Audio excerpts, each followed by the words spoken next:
Good afternoon or evening, wherever you are in the world. Welcome to my space and welcome Donna as my co-host. How you doing, hon? Yeah, I'm okay. I had a pizza earlier and it's made me feel sick. Uh-oh. So sometimes more pizza isn't better. Now that shit is funny. I'm sure Brian's going to be along here in a minute. His daughter is graduating high school, and there is baccalaureate service tonight, so they're trying to, do the logistics for that. But I'm sure he will be joining us whenever he can. Welcome, Sean McCormack, the poker boss. Um, I'm happy you're with us tonight. Thank you. Thank you. Thanks for having me. Absolutely. You're one of our space's favorites. And, who doesn't love a man in a blue jacket? Well, maybe Hex, but he doesn't count. Yeah, we're gonna definitely have to defend the blue blazer here tonight for sure. I love it. I absolutely love it. Well, let me give you a little proper introduction, please. The poker boss is from Boston and spent 3 years in college studying before realizing he wanted a different path in life. So he moved to Florida. He began to deal at Daytona Beach Kennel Club and had a chance to travel to Tunica to deal for the WPT, during which he met many players and dealers who motivated him to move to Vegas. Sean began dealing at the Bellagio in 2006. In 2012, he was appointed the position of poker operations at the Aria. In 2022, he became the director of poker strategy for MGM. Sean won the prestigious GPI award for being their choice for Industry Person of the Year, which is amazing. Sean has over 11,000 on his Hendon Mob with his best life cash of 2,300 for his third place finish in the 2008 Binions Poker Open. Let's be reminded that he is the poker boss, not the poker player. I'm going to add Alan to the panel. Um, I'm just going to say, excuse me, you spoke very openly in spaces in a previous. Hold on a second. I have an issue with my phone. You guys stand by 1 second. And Okay. shout out to Dr. Shannon McCormack. Yes. And shout Who out to his wife. Thank you, Donna. I'm sorry I was having a little issue with my phone and got a little sidetracked. So, welcome, love Sean. you, We're Shannon. we're glad that you are going to let us pick you apart tonight in this space. I wouldn't have any other group pick me apart, so ready for it. Well, and I'm going to add one more person to the panel. Is she here? Oh, Karen Chess. I'm going to invite you to the panel. There's an official panel here of the Ho Ho Ho's, and that would be Sean's Ho Ho Ho's. So, we're going to get underway. And the first thing we're going to talk about is we were very excited to see that there was an update on the guarantee for the Arias ladies event. It went up from a 50K guarantee to a 75K guarantee and will be held on June 27th, 12 p.m. And it is a $500 buy-in. Is there anything you'd like to update us on that tournament or on the Aria Classic series? Well, I will say this. I just my most recent retweet was off of Paul Campbell, obviously our TD, one of the best TDs in the world. We lucky to have him at Aria, and our numbers have been through the roof this year. We're just seeing more players show up and more players show up to MGM properties. So we know we're doing what we need to do in this space, and our numbers and our prize pools and our prizes have seen it. So there's been a lot of uptick, and obviously everybody knows that I will always have a soft space in my heart for any kind of women's event. So I will be there on hand saying hi to everybody who plays that day, and we appreciate all the support over at Aria. And obviously, we'd like to return that support in spaces, especially spaces dedicated to any class, whether it be ladies or seniors or anything that we can do to create a space that drives more people into the business and into the industry, which is a win-win for everybody. Well, and we spoke about this briefly yesterday about the employees tournament and the ARIA. Your staff did a great job of ensuring that some of your employees had the opportunity and some of your high roller cash players pitched in to make that happen for some of your employees too. And great things are going on at the ARIA and MGM properties for sure. Now, go ahead, Donna. Did you have a question? I'm sorry, I thought I saw your microphone go. No, Now, sorry. oh no, that's okay. Somebody had brought up a question in our space in the last day or two, and I want to say they were asking Reno Grinder, or maybe he was asking the question. I really can't remember, but can you give us the dollar amounts, like between $0 or $100 to 10,000, 20,000, whatever it is, what the bounties ended up being for your bounty tournament? So for the ARIA tournament that we ran, event one, the PLO bounty, the top prize was 20,000 in those Awesome. bounties, and I think first place was somewhere a little bit north of that. And the guy that pulled the 20K actually, I don't know, I can't recall how many 20Ks were. It might have just been one, but I he think also there won were the event. actually, I'm sorry, I didn't mean to interrupt you, but I No, think you're there good. were actually two I think there were 20K. two. Yeah, I Yeah. think there were two. And one of the guys that won top prize, and we posted his reaction, and we love those mystery bounty pulls. I will always say those will never get old, and the excitement it builds, whether you're Matt Glantz pulling $1 million or you're someone, at a local joint pulling $1,000 bounty. It doesn't matter. It builds excitement. We're really excited for those events. Well, and I keep saying I'm going to play one of those mystery bounties one of these days because I just think they're fun. I think they're, just a fun twist to it. Alan, welcome. And did you have something? I noticed your mic's on. Something you like to add?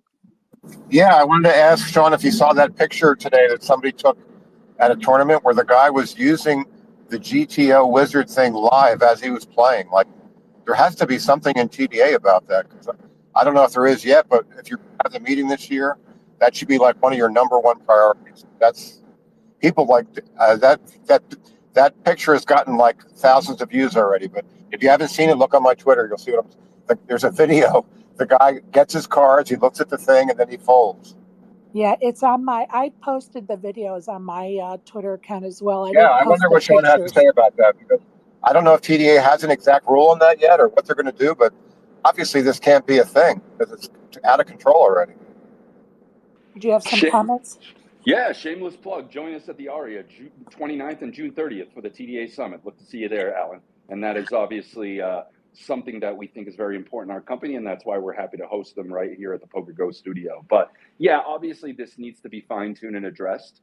It is a topic that has gained a lot of interest in the last couple of years, and obviously we do the TDA Summit every other year. And obviously we don't wait. If there's a problem 5 days after the previous summit, we're not going to wait 2 years to tighten things up. And we have, I think, as individual operators, have taken a hard stance on a lot of these things. I know Paul and his team over there, we know exactly what we do in house.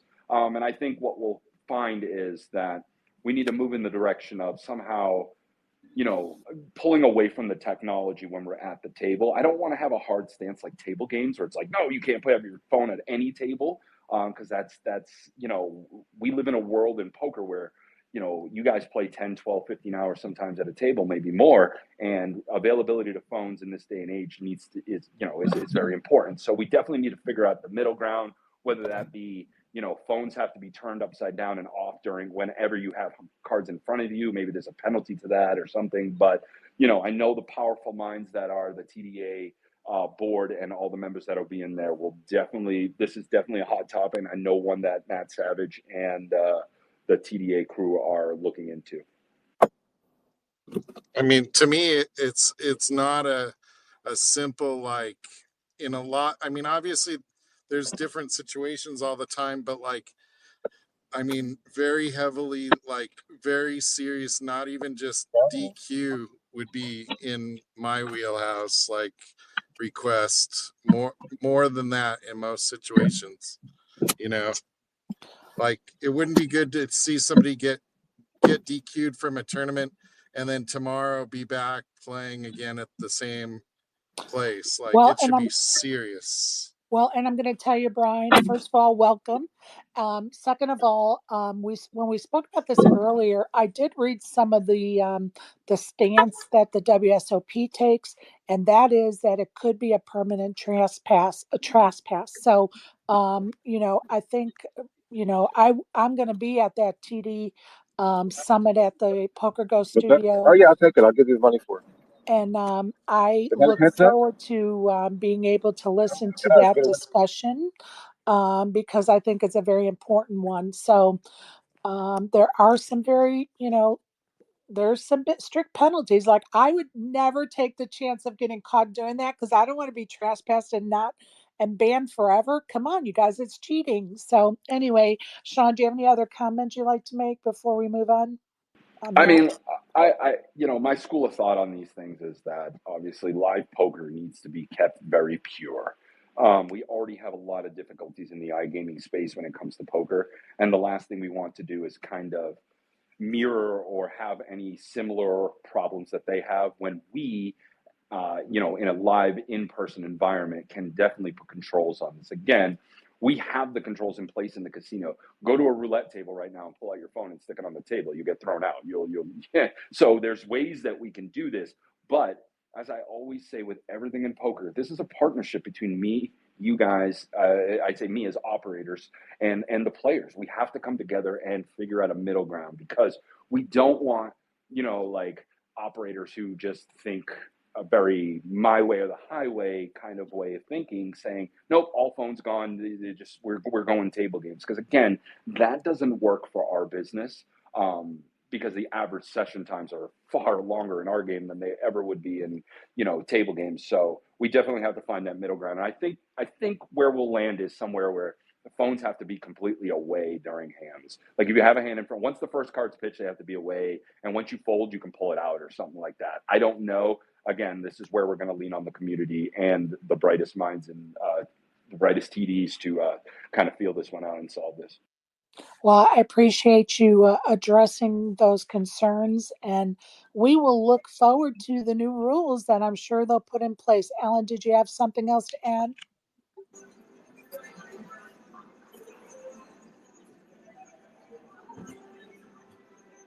All right, that's a 1 round penalty I'm for just, Alan and his Yeah. microphone I'm privileges. just, I'm gonna give him a 1 round penalty here. One round penalty. That's it. Donna, you are on mic alert.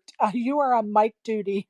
Let's move on to. I don't want us to forget about talking about the collaboration between MGM, specifically the Bellagio property, the Moneymaker Tour, and our friend Robbie Straczynski over at Card Player Lifestyle.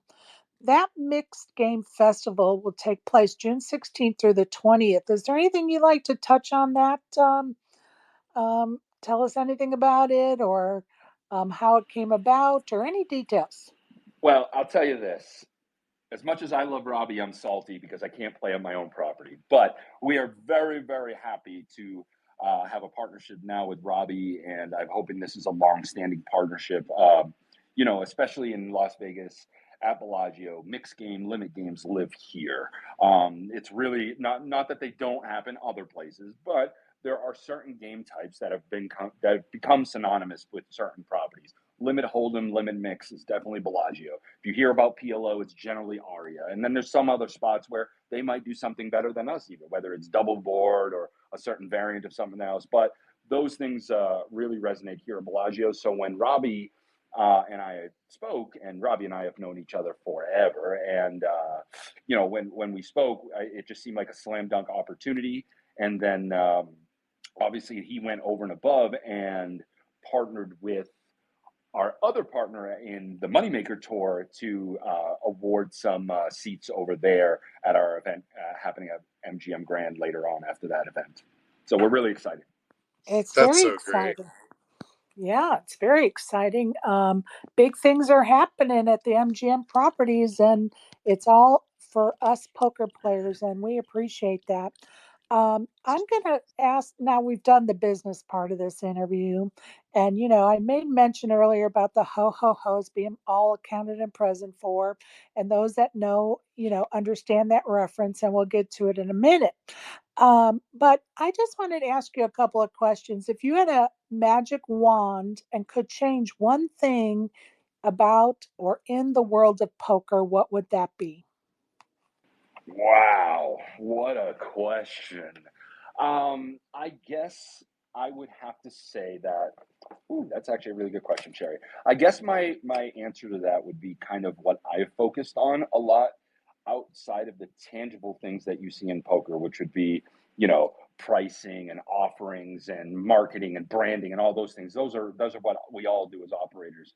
But the lines that I like to work in is the intangible lines. And if I could snap my fingers today, our game would be the most inclusive game on the planet. And I think we do a really good job of it because the goal in our game on either side of the table is money. That is the goal. It's not black, it's not white, it's green. So for the most part, our game does a good job with being inclusive. However, there's a lot of places where we still need to work on. Again, we talked about like women's events. We need to make these events feel safer and more inclusive for everybody. But I wouldn't just stop at women. I go into the demographics of what poker players are. And what I mean by that is, where do they come from? We know a large section of poker is here in the Southwest. California is huge on poker. Nevada is huge on poker. We've identified other places in the country and world that are huge on poker.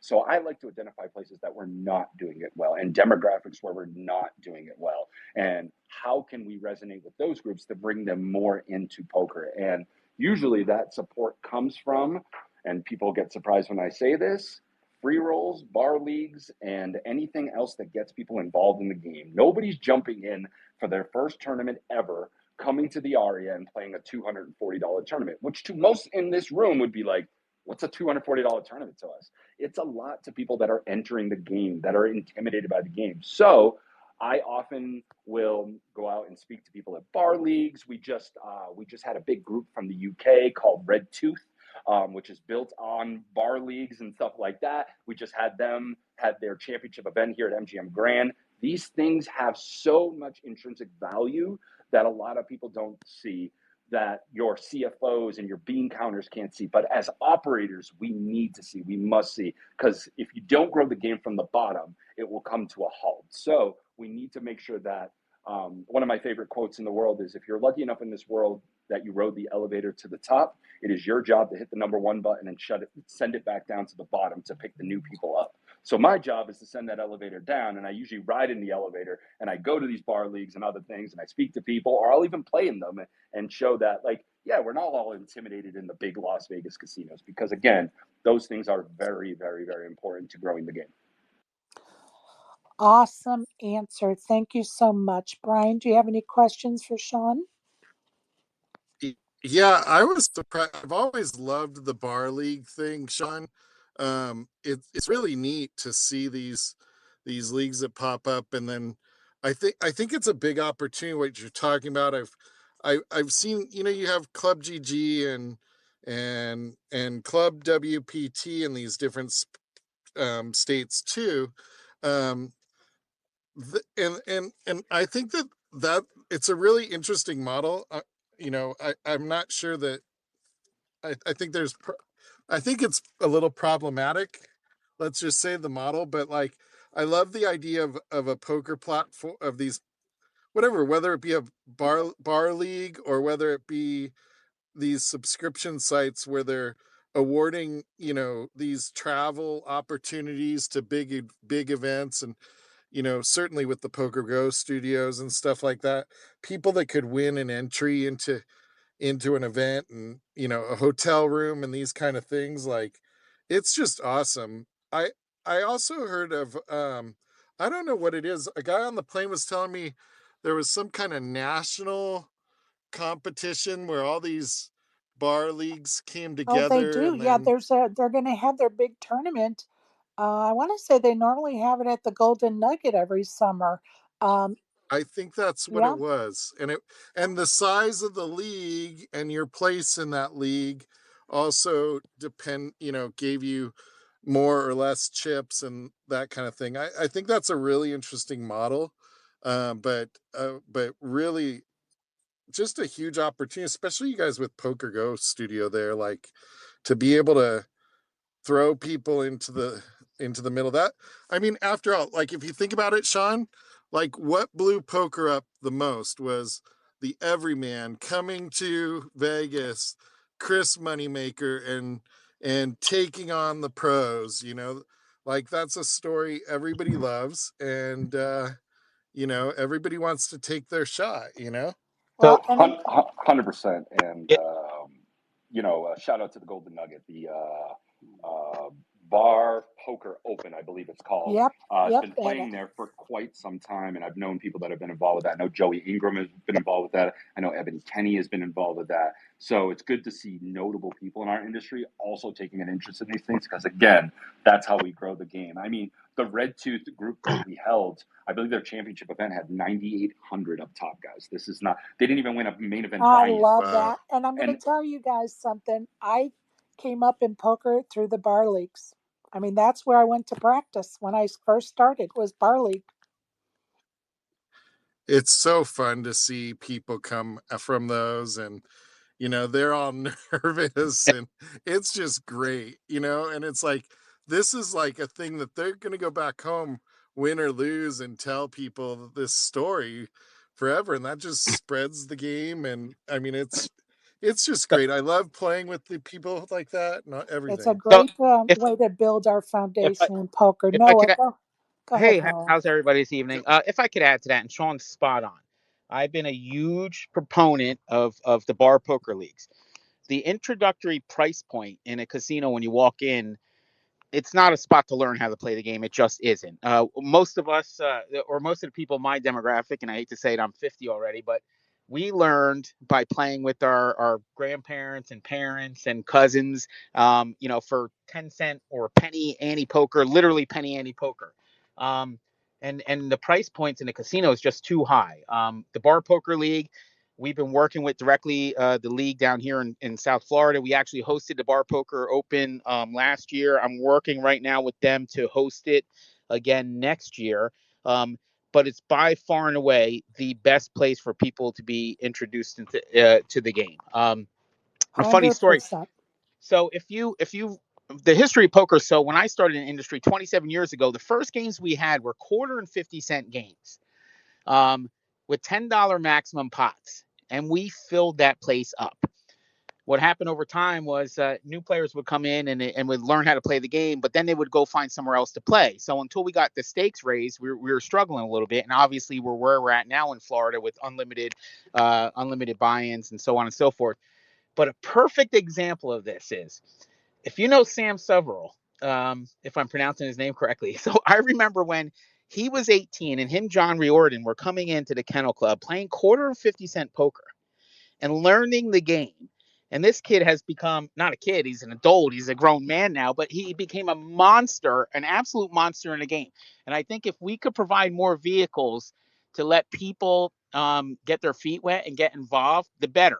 One of the best events we run at the Kennel Club is a $10 poker party, we call it. For $10, you get in, it's $1,000 guaranteed. Come on in and play. You can rebuy for $10, but it's nothing serious. We encourage new players to play. If you've never been to the property before, we let you into it for free. Things like that are critical. And I know it might seem like it's a little tougher in the larger casinos where floor space is at a premium, and you don't want to waste it on certain things. But properties like ours, or properties that solely rely on poker or so poker heavy, really have to do what they can to introduce these players to the game and give them an affordable way to jump in and play. Let's be honest. A 1-2 no limit game, if you're not bringing $600-800, you're not able to play correctly. Right on. I appreciate those comments, Noah. And I have a question for Sean. Sean, do you have a favorite poker player, like somebody, somebody that you'd like to be around or play poker with? Do you have a favorite? Ooh, my favorite poker player is the one I can beat. And my favorite poker player to hang around with. So you have no favorites? Is that? That's fair. She did before you jumped in, she did read out my Hendon. But yes, man, favorite poker player to hang out with. I mean, I'll be honest. I'm one of those guys in this industry that doesn't mix business with pleasure too often. I draw those lines very, very very well, and I think it's required more in the Vegas market than anywhere else, because we are very tight about things. You know, we have a lot of liberties in Vegas. We get to do a lot of things, but there's expectations are very high here. So it's not like I'm leaving the casino and going playing poker with players in the room and stuff like that. There's a reason why our leadership can't play at our rooms. You know, there's a lot of things. However, I'm not going to just avoid the question. So my favorite player to hang out with would probably be Alan Keating. And he's just a guy I've grown to know over the years. You know, whenever he's back in town, he's always like, hey, come by the golf course or something, have a drink with me, he's just one of those guys that plays in the clouds like he will be today, or I don't know when the game's starting, very soon. But he's so humbled about a lot of things, and he is focused on growing the game, which is crazy because you don't usually hear it from guys at that level. But he's a guy that, although he's had a massive amount of success in our industry, he also remembers that he used to play 1-2 and 2-5. So it's kind of cool to hang out with somebody like that. He's really salt of the earth, just a kid from Michigan that just went for it all. Well, and don't forget, according to Brian, him coming to my meetup game per your help, you know, he learned everything he knows about poker at that meetup.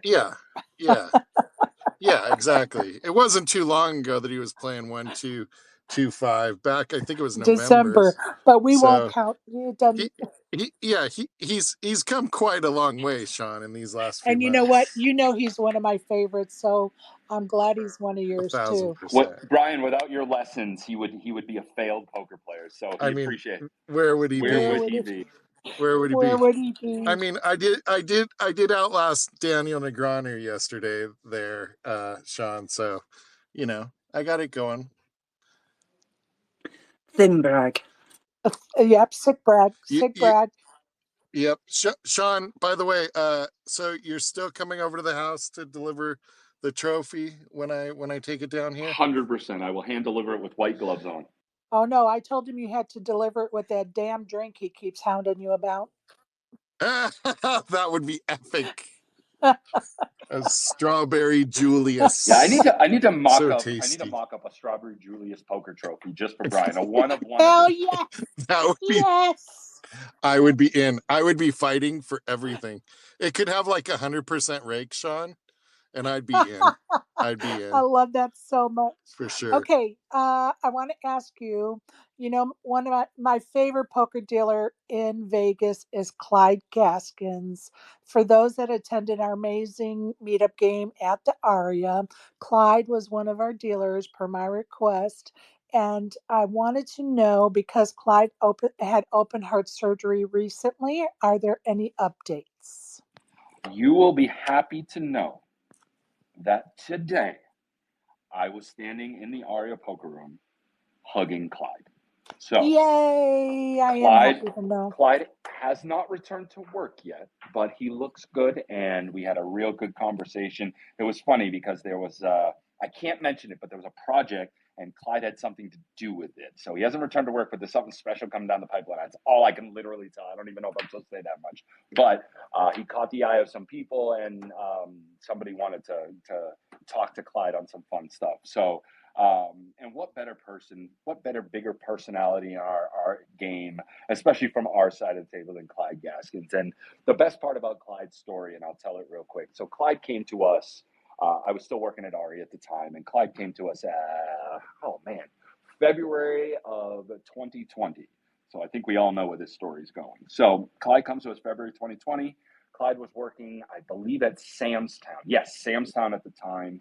And he was like, I've always heard about Aria. I want to deal at Aria. And he comes in, and I'm like, this guy comes in, and he's all full of like just so much energy and stuff. But like, you look at sometimes people in auditions, and you're like, man, is this guy just overcompensating? Like, is he just trying to be overly nice to like hide the fact that he might not be able to deal? And sure enough, of course, he knows all the games. He knows how to deal. He takes an active interest in the game. And I tell people all the time, I'll take a dealer off the street with 6 months experience with fire in their belly over someone that's been working in the industry for 30 years that thinks they know everything. And Clyde is just the great mix of both experience and a guy who hasn't been jaded and really, really loves this industry still. So he comes to me in February of 2020. Of course, we hire him on for summer staff. I'm getting ready to hire him, and A week before we all closed, they just basically said, "Yep, get rid of all the new hires, just lock them out," because they were all temps, so we just had to separate them. And and then I stood in, I think it was March 18th, 2020. I stood in the middle of the Aria poker room, and I basically did the speech from Wolf of Wall Street, like, "I'm not fucking going anywhere," and it was like the funniest thing because there was no one else in the building but me. But yeah, so then Clyde returns the next summer of 21, and of course I look at Clyde. I said, "Don't even audition. Go get your shirt, get your badge. Let's go. I am ready for this dude." And ever since, I've just always, him and I have just. If there were anybody truly going to do the remake of Twins, he's definitely the Danny DeVito to I can't be Arnold, but you know what I'm saying. Well, He's just a lovable character, and and I see No, too Brian. short for Arnold. Yeah, he is an awesome guy. Just I think the world of him and his plight in life and in the poker world. And I just wanted to say, Brandon is in the audience. And, Brandon, this Clyde is actually somebody you might be a quarter of an inch taller than. You might be. I'm not sure, but you might be, Brandon. Uh, Oh my gosh. all right, we're gonna wait for That the delay is to hit him when he gets this comment. But don't worry, Brandon, you got at least 3-4 inches on Clyde. But I will tell you this: Clyde's got the biggest heart of anybody in the room at any point in time. That's for sure. It doesn't matter what height he is, or I mean, the man. The man is Absolutely. in the room. Everybody knows him. It's just that guy. And really, he should probably be the poster child for just poker dealing. Just put that cowboy hat on and bring him to the table, and he's just a fun time. Absolutely. Now, I want to touch on something else for a minute. Um, I'm getting some smiley emojis from Brandon, just so y'all know. Um, I'm going to say to your wife, Shannon, who Donna and I love, buckle up, honey. It's going to be a fun ride. For those that are new to Spaces, when Sean first joined us, he always spoke about how he loved Donna's voice. That evolved to Donna wearing a T-shirt that I designed and had printed for her, and she wore it to the meetup game back in December. And that T-shirt had hashtag Sean's Ho Ho Ho. And you can imagine his face when he met Donna for the first time in person, and she was wearing that T-shirt. So Donna was Sean's first hoe. Somehow I became Sean's second hoe. And I brought up Kieran because she's Sean's third hoe. So we are the ho ho hoes of Sean. Now, I want to ask Donna, before I move on to Kieran, Donna, do you have a question for Sean? I do. Pick a number between 17 and 511. I picked 17 and 511. Yep, 17 and 507. This Man, is your choice. all right. Any number between that. All right, just because it's you, Donna, regardless of the space being recorded, I'm going to tell you right now my number is 169. You know why? Because 169 is always better than none. Back to you. That couldn't have been a better segue. Thank you, Sean McCormack. Now, Kieran is hoe number 3, not because she's third, but because that was the order in which we were picked to be Sean's ho ho ho's. So, Kieran, do you have some questions for Sean? Welcome. Yeah, hey Sean. So I'm wondering where you met Shannon. So Shannon and I are actually from the same hometown. And so we grew up just outside, about 45, 50 minutes south of Boston. And we had mutual friends growing up, and Shannon and I never dated in high school or anything. And I actually moved away and finished high school my sophomore year plus. I finished at Salem High, so home of the witches. Woohoo! And So Shannon and I kind of like we grew apart, and our lives went very, very separate ways. I ended up just as Sherry noted earlier, I left college and moved to Florida. Just started playing poker to supplement my income, and then actually it was about a year and a half into living into Florida is when I actually started working in poker. So yeah, I was there for a little bit, and then I moved to Vegas. Obviously, we know that story. And then I had a random. I was going home for just to meet up with my parents, my mom, and see my brother and everybody. And I had my brother was like, "Oh, you just have to. I'm going to this wedding on Saturday." And in true Sean fashion, it didn't matter who it was. I said, "Well, then we're both going because I'm crashing this thing. I need something to do. I'm not just hanging out by myself." And he actually messaged the bride to be, and she's like, "Yeah, of course, Sean can come." And it was really cool. And Shannon happened to be there at the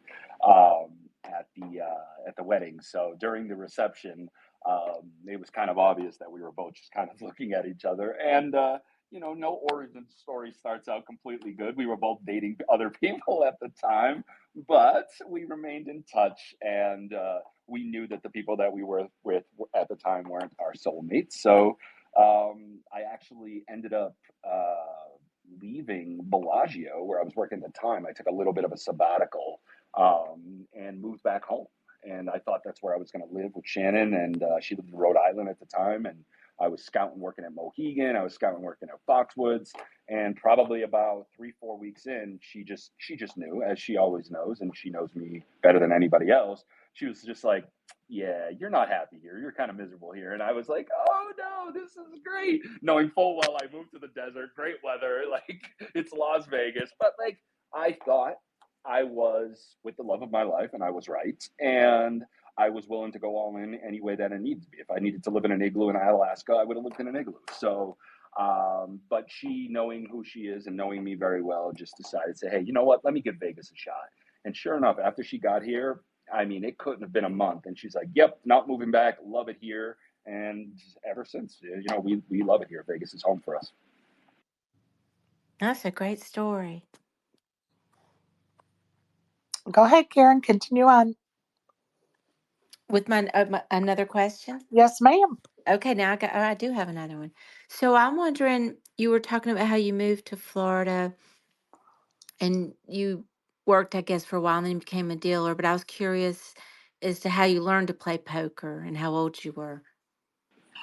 Ooh, that's a long, long time ago. My dad got me into cards. So obviously we started with the goofy games you learn as a kid, fish, crazy eights, all that stuff. Moved on to spades and stuff like that, and then moved to other games and other games. And then he taught me stud. And I thought that was a really cool game. And yeah, my dad loved card games. He wasn't like, we lived in Boston, so it wasn't like it's not like back then we had card rooms closed. There was no Encore Boston, there was no MGM Springfield or anything like that.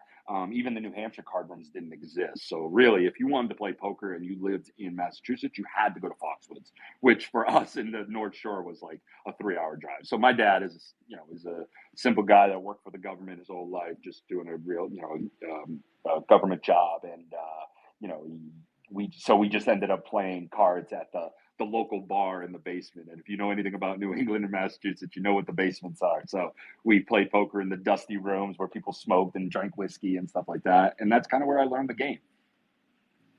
No, and how old were you the first time? Oh God, the first time I ever played any form of like a poker style game, I was probably 8 years old. Wow. I think I did play about that time too, but we played a lot of cards, but no poker. But we had a little book on card games, and my brother and I played stud just because it had instructions on how to do it. But Love that. my mom didn't like that, but my dad was a gambler, so he didn't care.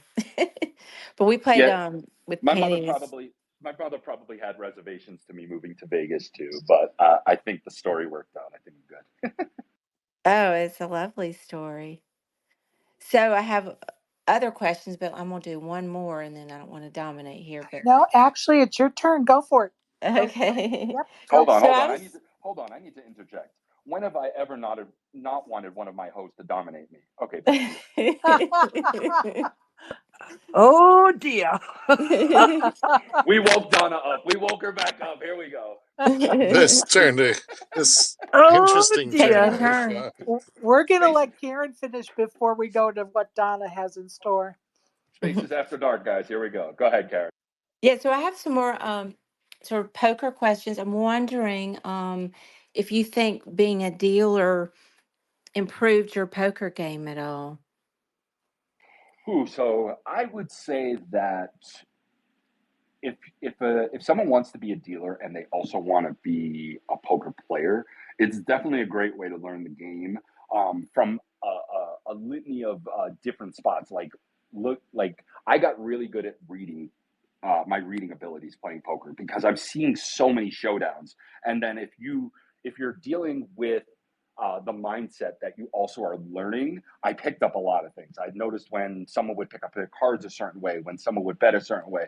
You will have dealers that are so good, and I think I used to be decent at this, that at showdown they know what you have before you even flip it over, because their ability to fine tune and hone in on those things just becomes just second nature over time. How many of us, and I'll use this as an example, how many of us always say, man, my reading abilities are so much better when I'm not in the hand, but when I'm in the hand, it's way different, because it just is different, because so many more calculations go through when you're in the hand. And when you're the outsider, whether it's cards or anything else in life, you get a different perspective on things. You see things more clearly. So being a dealer helps you in a lot of different ways. Now, where it can hurt you, and a lot of industry people do this, is that you see every single hand. So you see every single bad beat. So you start thinking, and if you do this, this is where you can get in trouble as a poker dealer or anybody in the industry is learning the game.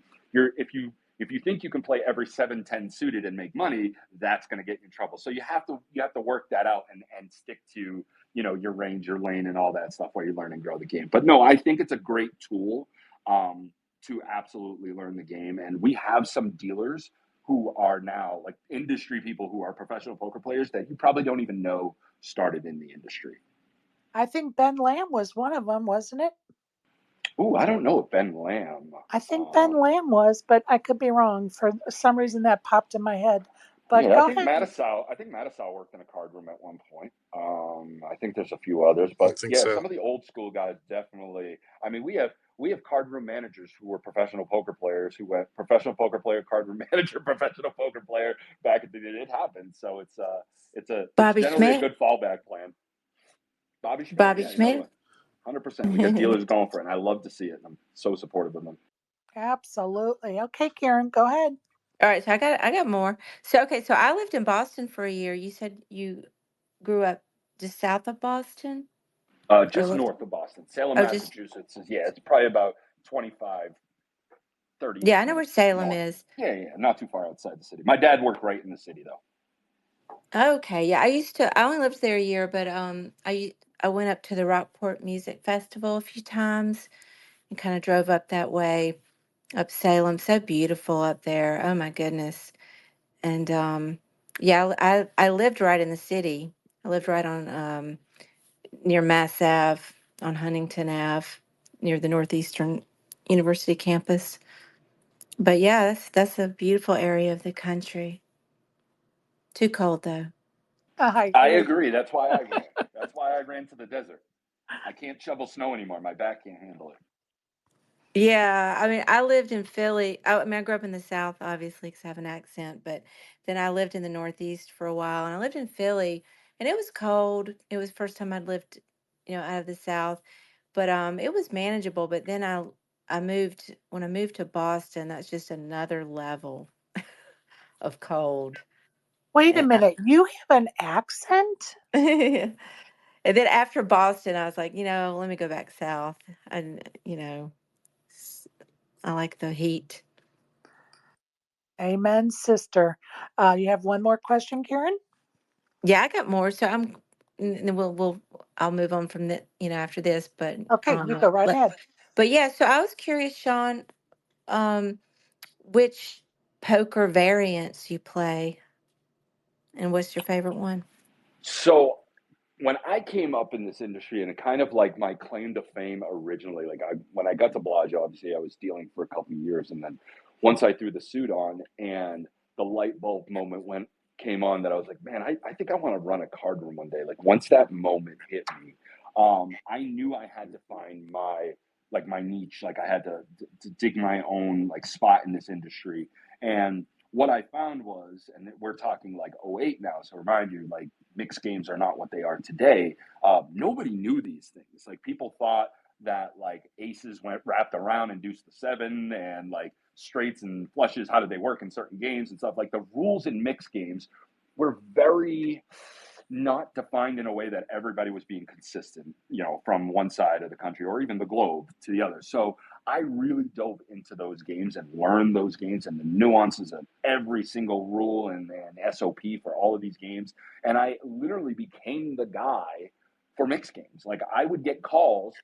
Obviously, I'd get calls from our properties, but then I started to get calls from like Maryland Live or somewhere in Florida or Foxwoods. And I was like, holy shit, my name is getting out there. People are noticing me because I had a little thing that I said, I'm going to own this better than anybody. So I gravitated towards the mixed games. I love playing the mixed games. I love playing Hold'em. But if you're going to ask me like what my favorite variant is, my favorite variant is going to be PLO because I like high variance.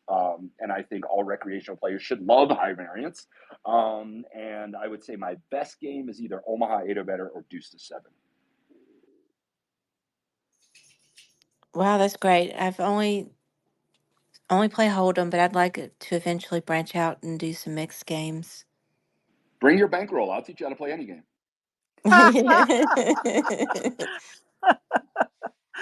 That didn't sound right. But anyway, you know what? You are one of his hosts, so it seems appropriate. I'm going to see if software has any questions. Yeah. So And Karen, next we're going week you have the six. Can you hear me?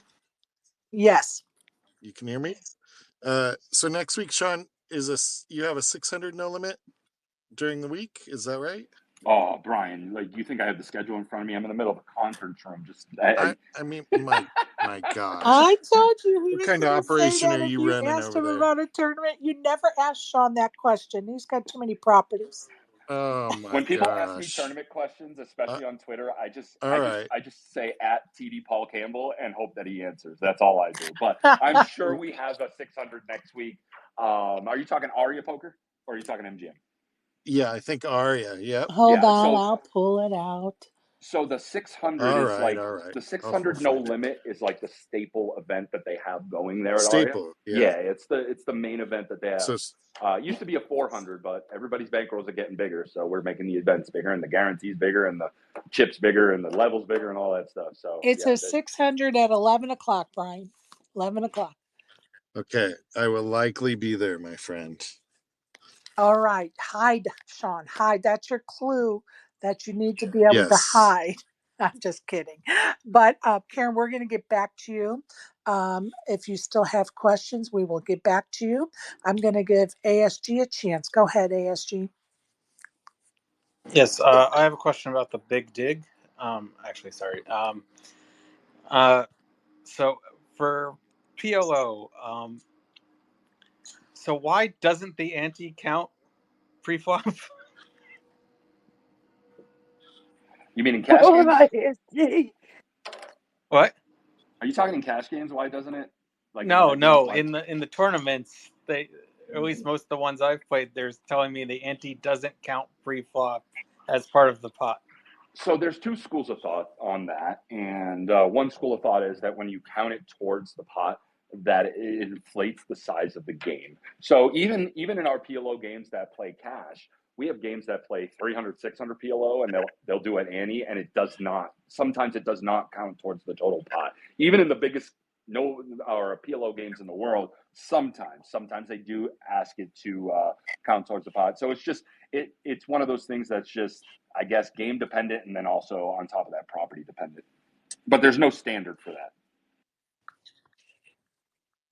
Okay, yeah, I mean, like, I can understand you saying it inflates the size of the pot, but, ante it's in the pot. It's there. I don't get it. Anyway. I appreciate that, ASG. And I'm going to bring you up real. Hold on, give me a second to bring you up here, bud. And we're going to let you make your comment or ask your question. And I changed the title just so people will know. Go ahead, Real Fats. Um, Oh my I gosh, think Sherry. in pot limit, isn't it only recently? I'm just noticing in the pot limit online that they even have Annie's. Wasn't pot limit never with Annie's before, up until recent years? Yeah, most pot limit in the past was never with an ante. You would never count it, and you would always just round up the blinds to equal one big bet, and count that towards the pot. So yes, that you're correct. In the past, like when I got in the game, nobody would ever count an ante or even do an ante in PLO. It just wasn't really, except for like, not an ante. It was more like an under the gun straddle, a sleeper straddle, button straddle, stuff like that. But yeah, antes is kind of like I said, games are getting bigger. They're inflating. So in some games, sometimes they do that. In some games, sometimes they don't. I Okay. one follow Oh, up go for ahead, him. Fats. Sure. You said you were talking about your link. Did you ever deal on the internet? Did I ever deal on the internet?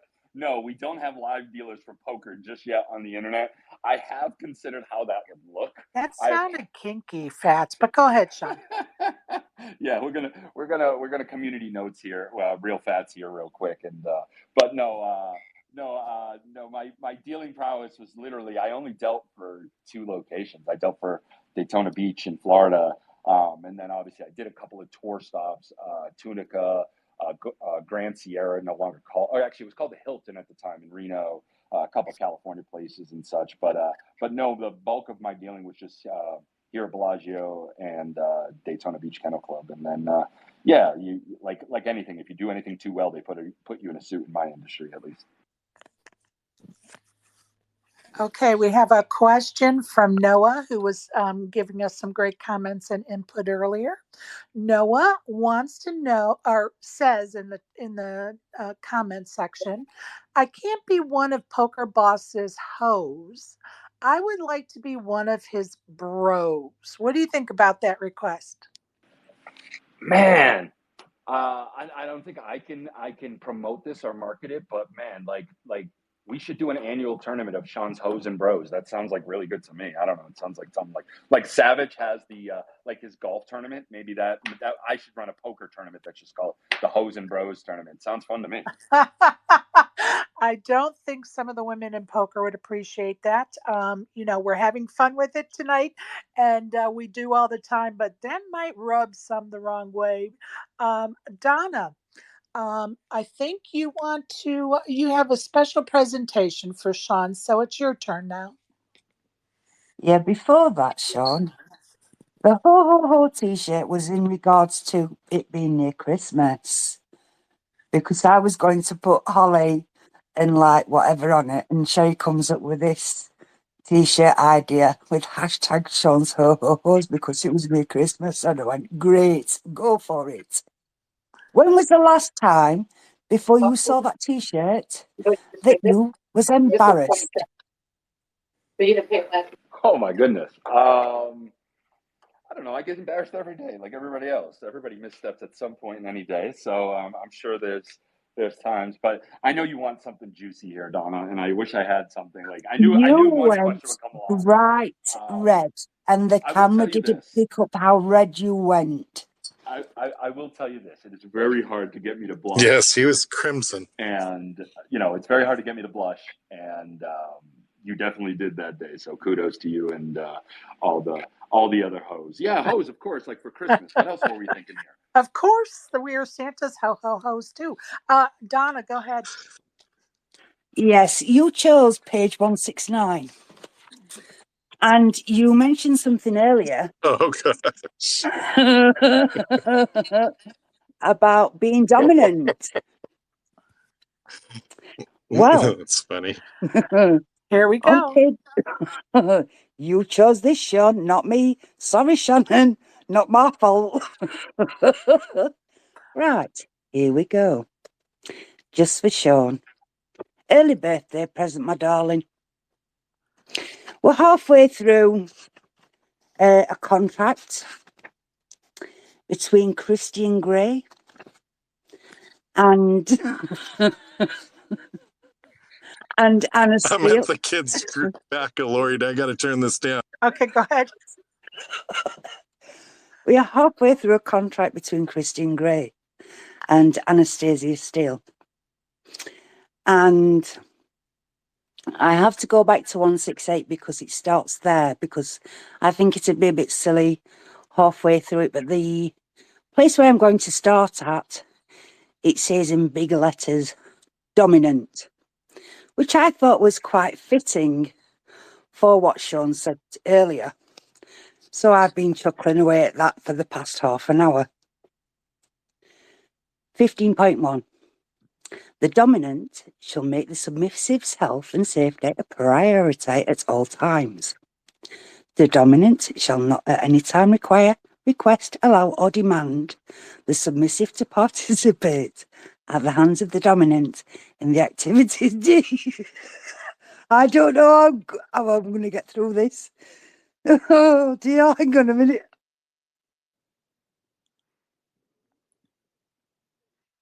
Did we lose her, Sherry? She's got to giggle a little bit, and she's had a rough week. So she probably needs this more than Sean does. Take your time, hun. Oh dear. Oh, I'm sure Sean needs it. Shannon, sorry, my darling, not my fault.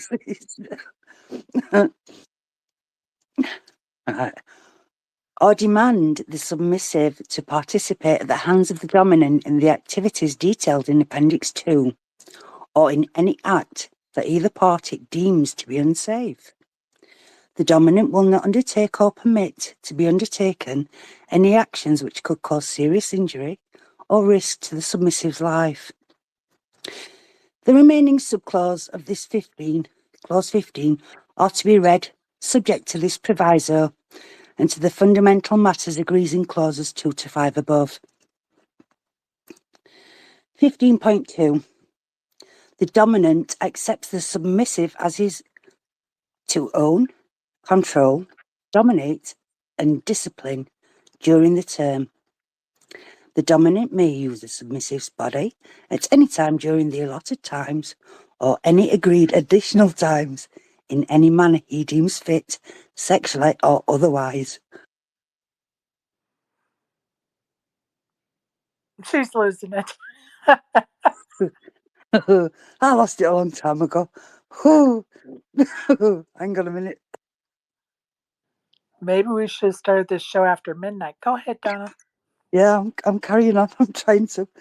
15.3. The dominant shall provide the submissive with all the necessary training and guidance on how to properly serve the dominant. 15.4.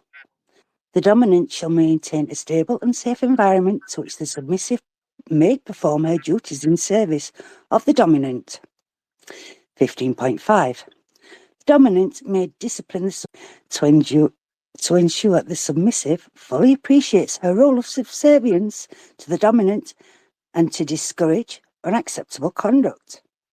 The dominant may flog, spank, whip, or corporally punish the submissive as he sees fit for purposes of discipline for his own personal enjoyment, or for any other reason which he is not obliged to provide.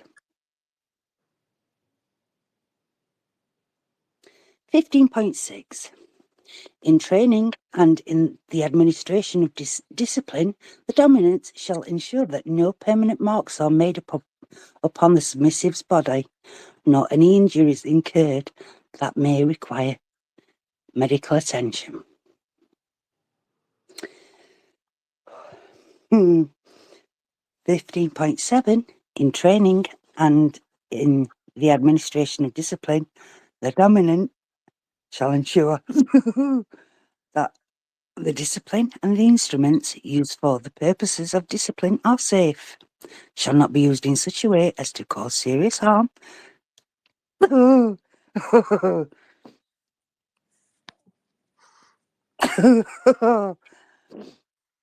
Oh dear. And shall not in any way exceed the limits defined and detailed in this contract. Oh, 15.8. In the case of illness or injury, the dominant shall care for the submissive, seeing to her health and safety, encouraging and, when necessary, ordering medical attention when it's judged necessary by the dominant. 15.9. The dominant shall maintain his own good health and seek medical attention when necessary in order to maintain a risk-free environment. 15.10. My God, this contract goes on for a long time. The dominant shall not loan his submissive to another dominant. Interesting. 15.11. The dominant may restrain, handcuff, or bind the submissive at any time during the allotted times or any agreed additional times for any reason and for extended periods of time, giving due regard to the health and safety of the submissive. 15.12. The dominant will ensure that all equipment used for the purposes of training and discipline shall be maintained in a clean, hygienic, and safe state at all times. Now, would you like to know what the submissive does?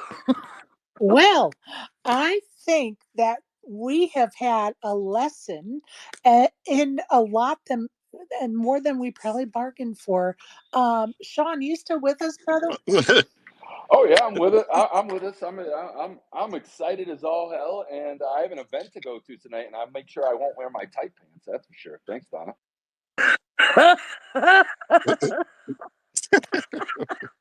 Donna's laugh. I love it. I love the That's fact that hilarious. she was giggling throughout. And for those that are new around here or haven't been in the spaces, Sean always told Donna that he wanted her to read to him. And we thought it would be fun to have some fun with that tonight. And I wonder if every um, in that book, if like on page 69, 169, 269, 369, it gets that hot and steamy on those pages. Uh, you need to look that up for us, Donna, and let us know. But I already have. I love it. Oh my goodness. I told you it was going to be fun tonight, Sean.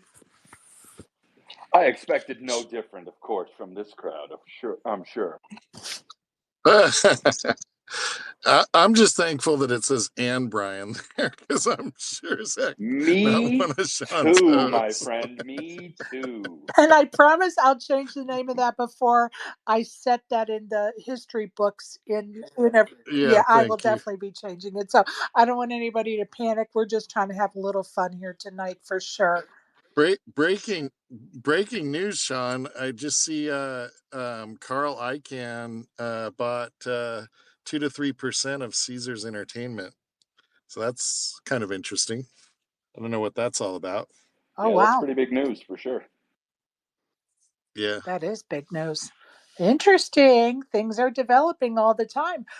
Speaking of Sean McCormack, you have anything you could spill the beans on that we don't know about already? Man, I'd like to say we have a lot of exciting things coming, and some that I can and can't talk about. But um, one thing that's really exciting is like we have gone really all in with like streamers and bloggers. So I wanna just tell everybody, especially poker players, obviously under my purview, that I'm all in with this. If you want to come to our properties and you want to get your session in and record it and do it. Like we have rules, obviously, to keep everybody safe and all that stuff. Um, and I can explain that to anybody looking. But yeah, we're doubling down on the tech, not just from the poker side, but other sides too. A lot of casinos are getting involved with simulcasting games on the internet and stuff like that. So the tech is becoming a big part of the business more than it ever has been. And we're doing a lot of things with analytics in poker now that we never did before I joined this team, where we're just trying to cater the experience better for our players and add value back. And I can tell you right now, and we're not the only ones, but I'm gonna just tip my cap for a second to say that I'm in these big, big, big boardroom meetings, busting doors down for you guys. I'm in there speaking on behalf of poker players, saying, no, The value of a poker player isn't just the rake he or she brings to the house. This is what they do. They eat with us. They sleep with us. They game with us. They go to our shows. They do all these other things. Yeah, you might think poker players are nitty when they're in the room, but the second they walk out of the room, sometimes that hat comes off. Yeah, and there's nothing wrong with being like a nitty-ish or a close to the best poker player. When I played myself, semi-professionally, I too was, I'm always going to be generous with the tipping for dealers. That's always been a thing. But, I too close those things up, some of those leaks. But, a lot of poker players are flush these days and they want to game and they want to spend their money on food and experiences. They want to come to Bellagio and see Bruno Mars at Pinky Ring. They want to go to the Mayfair Club. They want to watch the fountains with an experience they can only get eating dinner at Prime. They want to do these things. So, when I've really, a big part of my job has been really sussing out what you guys do when you leave the table. And that analytics today is just like incredible. We can tell, if Brian came in and played, 10 events at Aria, I could say that Brian on this day went to Catch, on this way he went to Carbone, on this day he went to, so then I can cater things to Brian and offer things to Brian that he wants and then cater that experience as opposed to this what we've had in poker and a lot of places still do have in poker and will have for a long time because it's hard to quantify the business. But what we do better is that we're not just sending out like, here's a poker room rate to the masses. Yes, we have that. But now we're saying, hey, Sherry, we know you went to Cirque du Soleil last time you were here. How about this other show? You went to this show. What about this one? And we're just catering those offerings. If we know you like to go to Top Golf, we're inviting you into the poker tournament and doing things for you at Top Golf. It's just we're more in the experience business than we ever have been, which is what Las Vegas is. It's the experience. That's the business that we're in, the guest I experience. love that. I love that so much. Karen, do you have any other questions?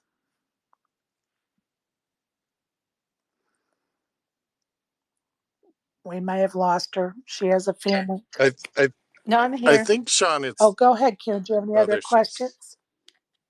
Sorry, Brian. I didn't mean to talk over. No, I mean I think I'm good. I'm good, but let me. I'll ponder it for a moment. All right, no worries. Donna, any last questions or comments?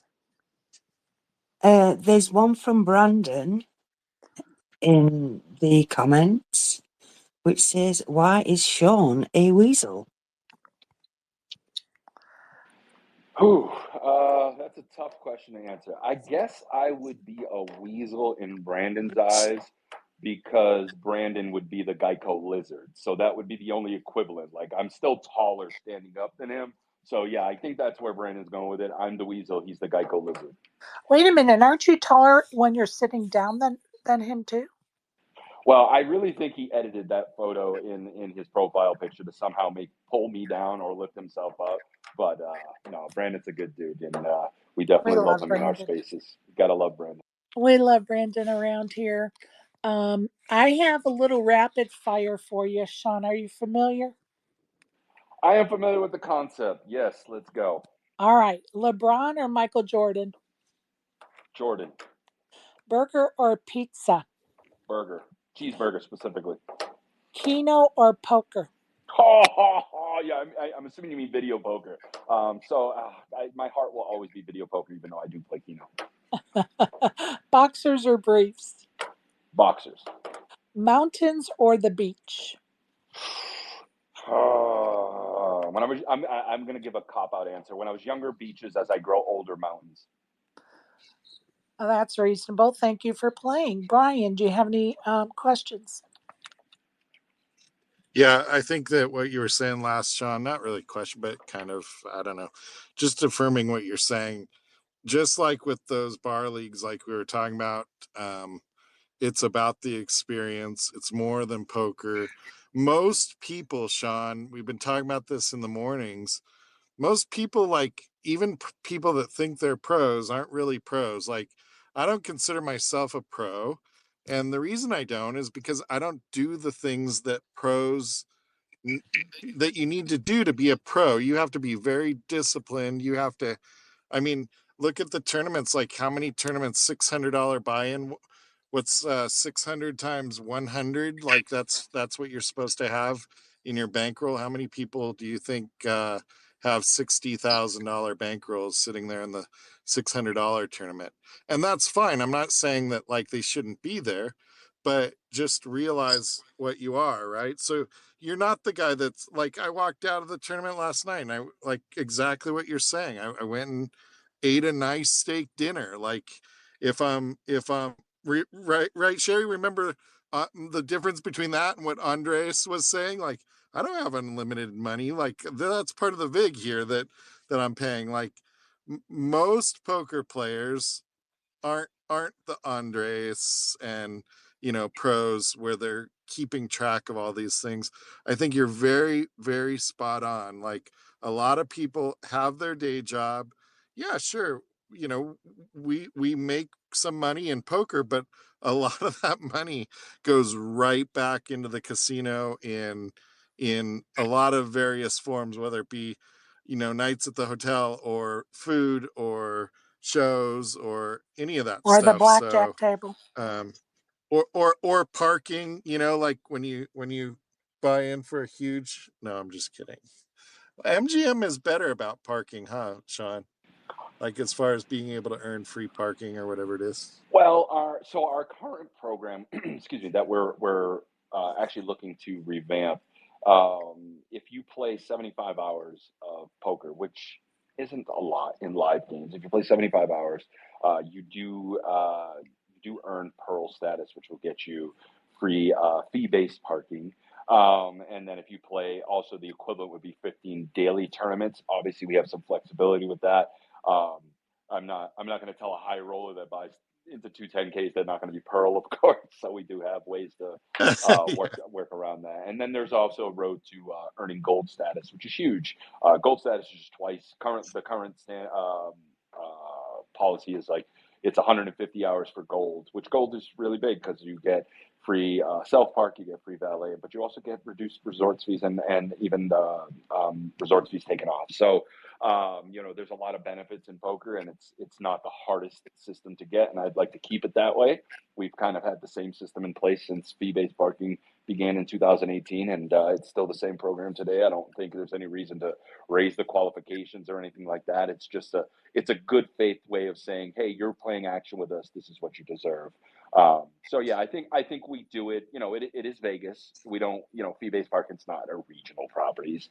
This is very much a Vegas um, uh, I don't want to say concern, but parking is becoming scarce in Vegas, and more people keep moving to this town every day. So it's just, I understand why all the casinos, and it will be all the casinos, guys. I hate to say it, but it's just the nature of the business now is that it's becoming that to keep the level of what we want to in our parking lots and keep the people out that we don't. We have to make ways for people to you have to pay for parking because these spaces again are at a premium.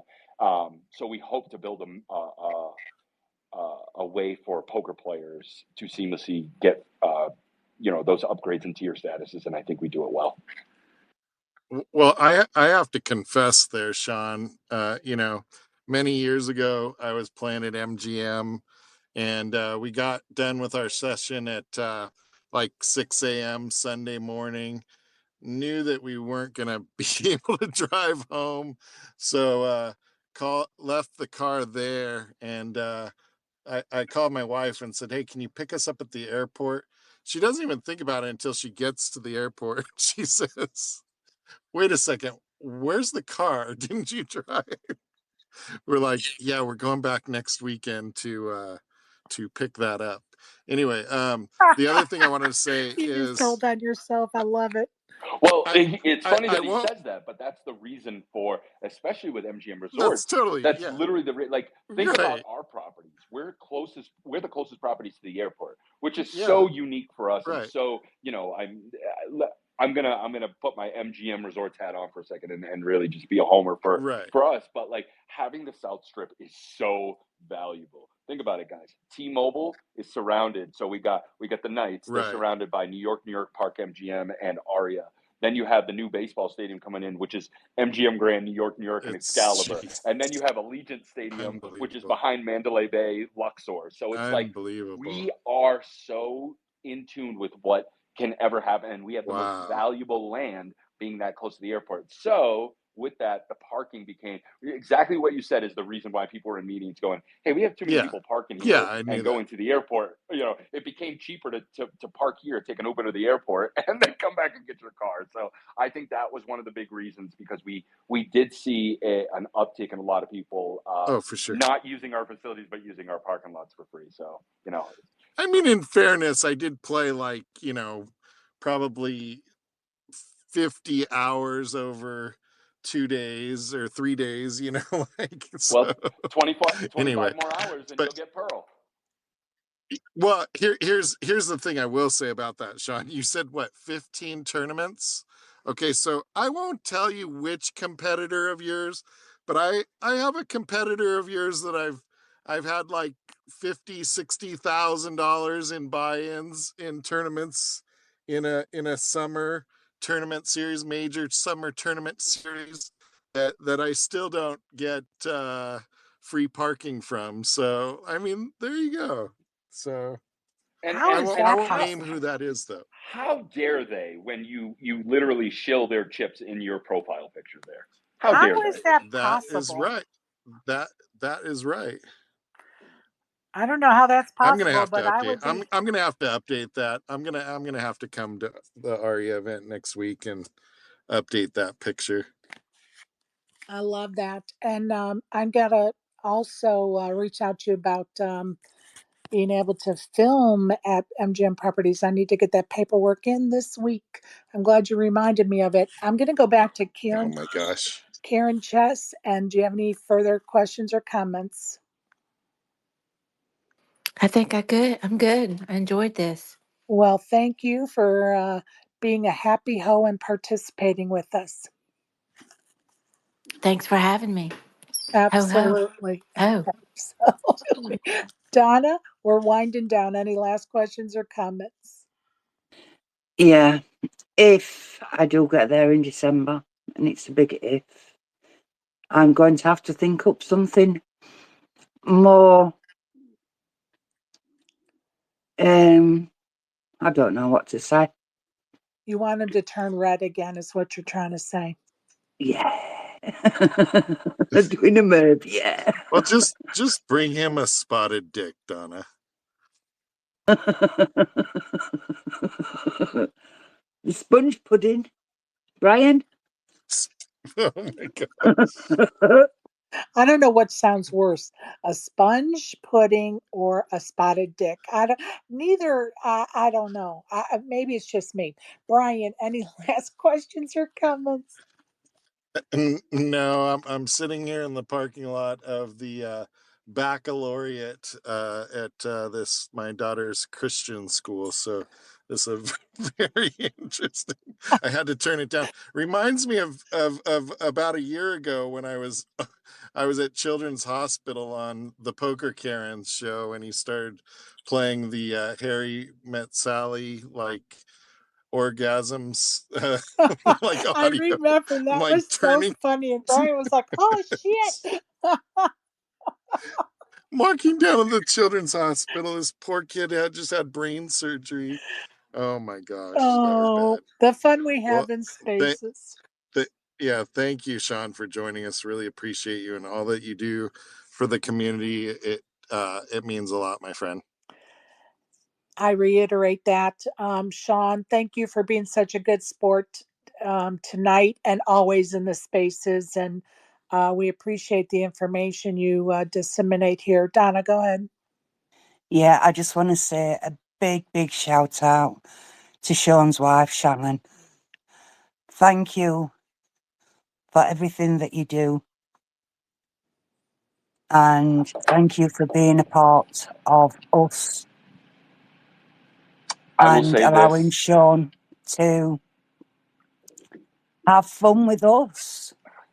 And one day I can't wait to meet you. And thank you, Sean, for always being humble, always having fun. And thank you for being a friend. I'm gonna tear up. She just hit me with the Golden Girls. Ooh, man, Well, I'm gonna there tear you up here. go. There you go. Well, the Poker Boss is not anything without Dr. Mrs. Poker Boss. Yeah, I have to say Dr. Mrs. Poker Boss there. But yeah, I am definitely nothing. I'm not where I am today without her in my life for sure. And Sherry, I know we're getting close here and you're going to close out. And so I just want to say this, guys. You know, I live and breathe this game. I have for a long time, and that's never going to change. I've had a lot of offers in my career through advancement to move on to do things with the casino, go to table games, go to slots, do something bigger, or something I shouldn't say bigger, but like just a different tangent. And I've always chosen poker, and I will continue to choose poker. And I will continue to grow this game, and I just will continue to love this game. And what I will tell everybody in this life that we only get one of, you know, uh, take a chance on yourself. Take a chance on whatever it is in this world that makes you happy. And you know, I'm just a kid from a really small, a town that you know didn't have a lot of rich people in it. And, you know, I don't want to say I grew up on the wrong side of the track. My parents very well took care of us, but, you know, we didn't grow up with a lot. So, you know, I believed in myself. And the way I got to Vegas was literally I was hanging out at a Checkers. And if you're from Florida or anywhere in that area, you probably know what a Checkers is. It's a fast food joint. And with some friends, dealing friends. And we literally, this was after the Tunica event in '06, and just looked at my buddy one day and he was like, "Hey man, we should move to Vegas." And this was 3 o'clock in the afternoon. And I told him, I said, and I was 20 something years old, 24, whatever I was.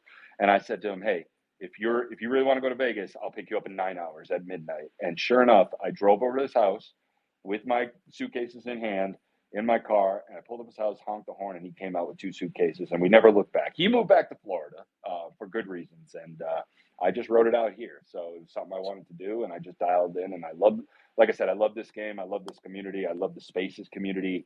And if there's ever anything anybody ever needs from me, no, not free parking or free rooms, but if you do need anything from me, I promise, if it comes to growing this game, I will be there, and I will be an advocate for you and this game until they put me in the dirt.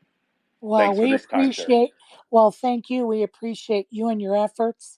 And Shannon, thanks for joining us and letting us have some fun at Sean's expense. Um, and I'm just happy to say, I think I speak for everybody that's here.